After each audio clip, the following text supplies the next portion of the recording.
ओम महागणाधिपत्य नमः। ओम ऐं सरस्वत्ये नमः। मेरे सभी मित्रों का, सभी दर्शकों का एक बार फिर से स्वागत है वैदिक एस्ट्रोलॉजिकल नॉलेज कार्यक्रम में। और मैं हूं वैदिक एस्ट्रोलॉजर मयंक शर्मा।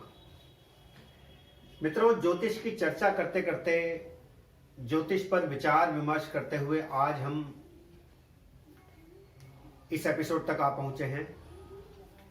और आज के एपिसोड में मैं आपको ग्रहों के दोष और उनके उपायों की, प्लैनेट्स के एफ्लिक्शंस और उनकी रेमेडीज की कौन कौन से उपाय किए जाएं जिससे कुंडली में ग्रहों के दोष दूर हों, उसकी चर्चा मैं आज आपसे करूंगा। मित्रों, मैंने अपने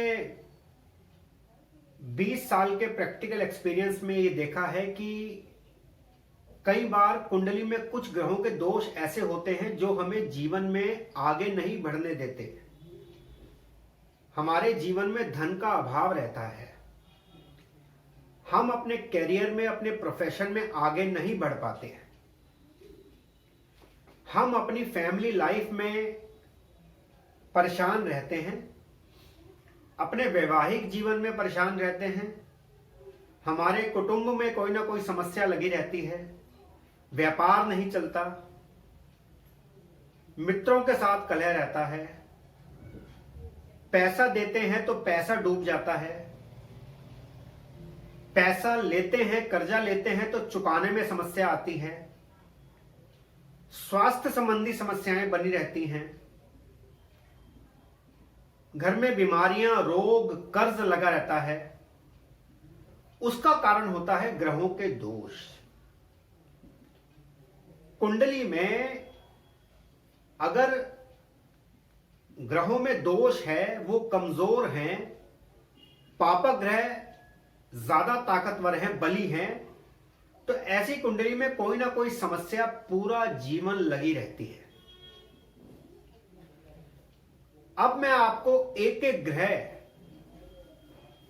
उनके दोषों के बारे में और उनकी क्या रेमेडीज की जाएं, क्या उपाय किए जाएं उनके, जिससे उनका दोष दूर हो सके, उनके बारे में मैं आपको जानकारी दे रहा हूं। मित्रों, सर्वप्रथम बात करेंगे ग्रहों के राजा सूर्य देव की। सूर्य नारायण पूरे सौर मंडल का आधार हैं। सारे ग्रह सूर्य देव के चारों ओर परिक्रमा करते हैं। All the planets revolve around the sun. सूर्य देव एक तेजस्वी ग्रह हैं, ऊर्जावान ग्रह हैं, और ज्योतिष में सूर्य को कहा गया है आत्मा, सोल। जिनकी कुंडली में सूर्य निर्बल है, कमजोर है, उनको जीवन में हड्डियों से संबंधित बीमारी रहती है, पिता का सहयोग नहीं मिलता, कम आयु में कई बार पिता की मृत्यु हो जाती है, छोटी आयु में परिवार का बोझ, परिवार का जीवन यापन करने का उत्तरदायित्व उनके कंधों पर आ जाता है।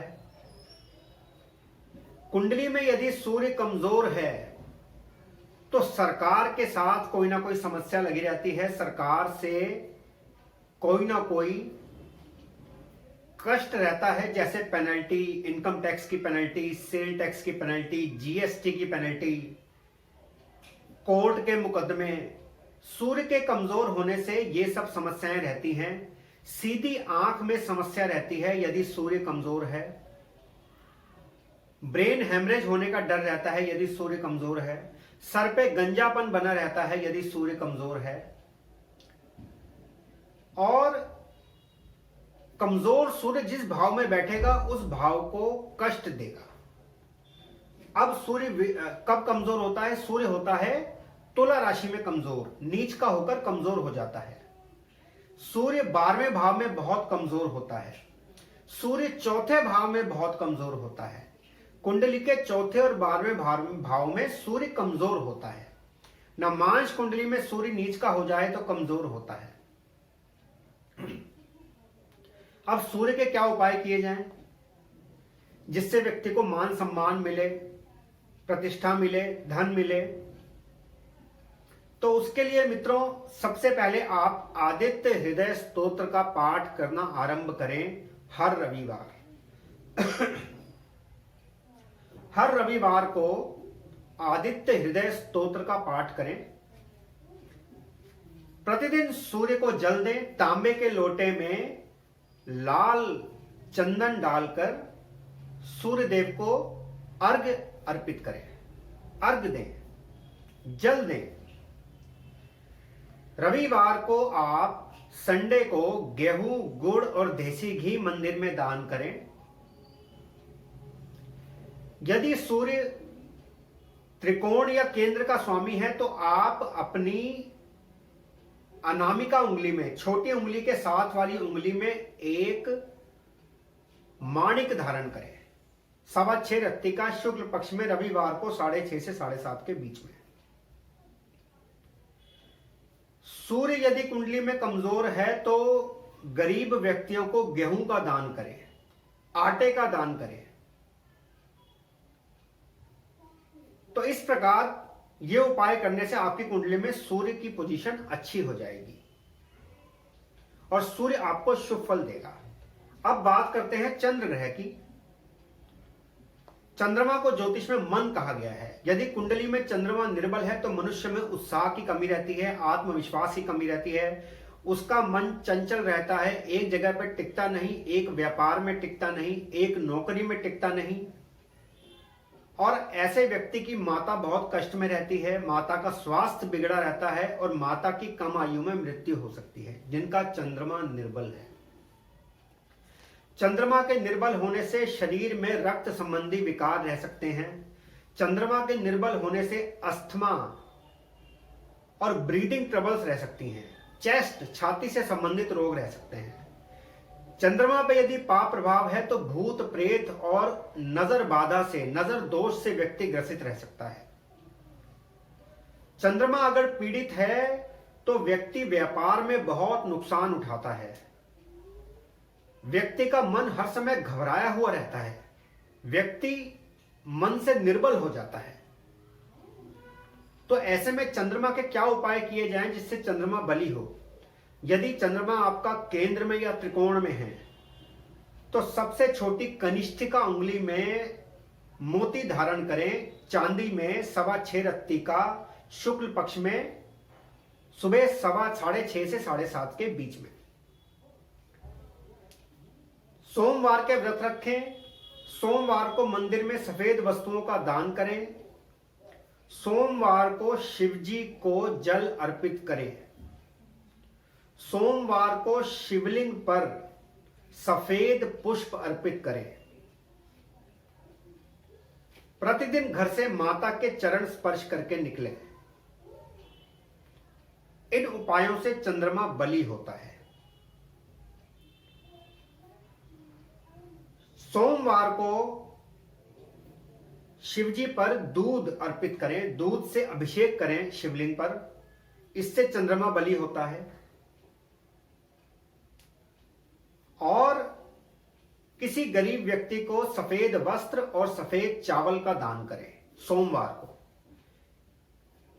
सोमवार को भगवान शिव का लिंगाष्टकम स्तोत्र पढ़ें, इससे भी चंद्र बली होता है।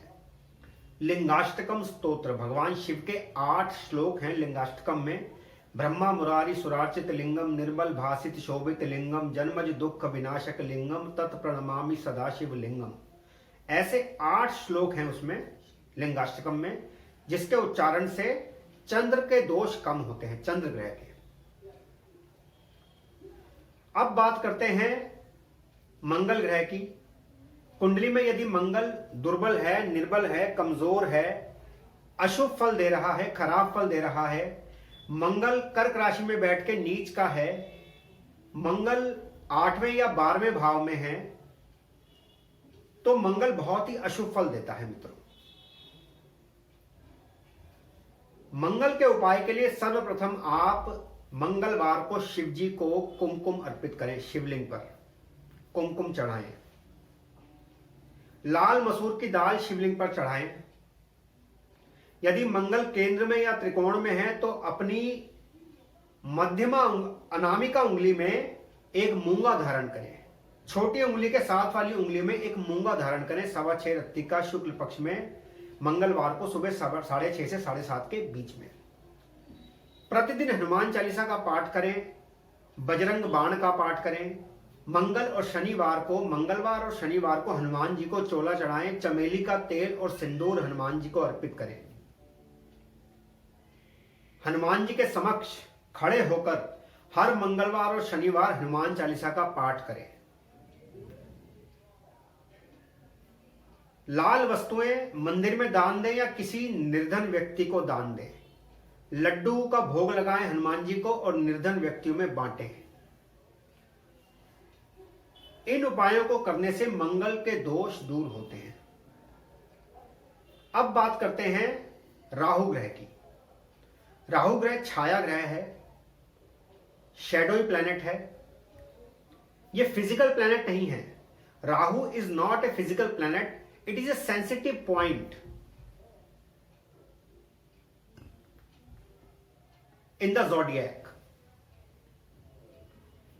राहु अगर खराब है कुंडली में तो भूत और प्रेत बाधा से व्यक्ति ग्रसित रहता है, मन अशांत रहता है, हॉल्यूसिनेशंस होते हैं, भ्रम होते हैं। राहु के खराब होने से पैतृक संपत्ति मिलने में दिक्कत आती है। राहु ऐसे रोग, ऐसी बीमारियां देता है जो डॉक्टर भी समझ नहीं पाते। राहु के खराब होने से लंबे चलने वाले रोग मिलते हैं जिनका यही ज्ञात नहीं होता, डायग्नोसिस ही नहीं हो पाता कि क्या रोग है। राहु यदि कुंडली में अशुभ है, 8वें और 12वें भाव में विशेषकर राहु अशुभ फल प्रदान करता है, तो आप 43 दिन तक चलते पानी में खोटे सिक्के प्रवाहित करें। रोज एक खोटा सिक्का 43 दिन तक बहते पानी में प्रवाहित करें। दुर्गा माता की पूजा करने से राहु के दोष शांत होते हैं। दुर्गा माता का दुर्गा कवच और सिद्ध कुंजिका स्तोत्र का पाठ करने से राहु के दोष कम होते हैं। सरस्वती माता की पूजा करने से, सरस्वती माता का वंदन करने से राहु के दोष कम होते हैं। शनिवार को भैरव मंदिर में जाकर भैरव बाबा का आशीर्वाद लें तो राहु के दोष कम होते हैं। मित्रों, अब बात करते हैं बृहस्पति ग्रह की। बृहस्पति ग्रह कुंडली में बहुत ही शुभ ग्रह होता है, धन का कारक होता है, परंतु यदि बृहस्पति ग्रह निर्बल हो जाए, अशुभ हो जाए, तो व्यक्ति को jaundice, hepatitis A, hepatitis B, liver से रिलेटेड डिजीज, पैनक्रियास से रिलेटेड डिजीज, फैट बढ़ा देता है, चर्बी बढ़ा देता है, कोलेस्ट्रॉल बढ़ा देता है और व्यक्ति अनेक बीमारियों से ग्रसित रहता है। यदि बृहस्पति निर्बल है तो व्यक्ति को धन की हानि सदैव होती रहती है। उसका सोना गिरवी रखा जाएगा, वो सोने को गिरवी रखकर, स्वर्ण को गिरवी रखकर उधार पर पैसे लेगा, वो चुका नहीं पाएगा। तो इस प्रकार के कष्ट बृहस्पति के कमजोर और निर्बल होने से आते हैं। बृहस्पति के कमजोर होने से पुत्र की प्राप्ति नहीं होती। पुत्र प्राप्ति में कठिनाई होती है यदि बृहस्पति अशुभ है। तो ऐसे में बृहस्पति के उपाय नितांत आवश्यक हैं। आप बृहस्पतिवार को हरिवंश पुराण मंदिर में दान दें। बृहस्पतिवार को गाय को चने की दाल खिलाएं। बृहस्पतिवार को केले के वृक्ष के आगे, केले के पौधे के आगे देसी घी का दीपक जलाएं। यदि संतान प्राप्ति में बाधा हो रही है तो बृहस्पतिवार को षष्ठी देवी स्तोत्र पढ़ें। बृहस्पति को शुभ करने के लिए अपने माथे पर केसर का तिलक लगाएं, कंठ पर केसर का तिलक लगाएं और नाभि में केसर का तिलक लगाएं। बृहस्पति को शुभ करने के लिए बृहस्पतिवार को पीपल की, अश्वत्थ की, पीपल वृक्ष की 7 बार परिक्रमा करें। यदि बृहस्पति केंद्र में या त्रिकोण में है और शुभ ग्रहों का स्वामी है तो अपनी तर्जनी उंगली में एक पुखराज धारण करें। 6:15 रत्तिका शुक्ल पक्ष में सुबह 6:30 से 7:30 के बीच में बृहस्पतिवार को पुखराज धारण करें 6:15 रत्तिका स्वर्ण में। इन सब उपायों से बृहस्पति ग्रह शुभ फल देने लगते हैं। मित्रों, यदि आपने अभी तक इस वीडियो को लाइक नहीं किया है, इस चैनल को सब्सक्राइब नहीं किया है, तो आप इस वीडियो को लाइक कीजिए, चैनल को सब्सक्राइब कीजिए, जिससे ज्योतिष की बहुमूल्य जानकारियां मैं आप तक पहुंचाता रहूं। इसी श्रृंखला में आगे अन्य ग्रहों के उपायों की बात करेंगे और आपको मैं बताऊंगा कि आने वाले एपिसोड में कि काल सर्प दोष और पितृ दोष के विशेष उपाय कैसे करें, जिससे भाग्य की उन्नति हो, धन प्राप्ति हो, आयु लंबी हो, संतान का सुख मिले, पत्नी का सुख मिले, माता पिता का सुख मिले, घर का सुख मिले। उनके विशेष उपाय मैं आपको बताऊंगा, काल सर्प दोष और पितृ दोष के। मित्रों, अगले एपिसोड में उपायों पर ही चर्चा करेंगे और ग्रहों के उपाय मैं आपको बताऊंगा, और जैसा कि बताया कि काल सर्प दोष के और पितृ दोष के विशेष उपाय बताऊंगा। तब तक के लिए आपका समय मंगलमय हो मित्रों। धन्यवाद।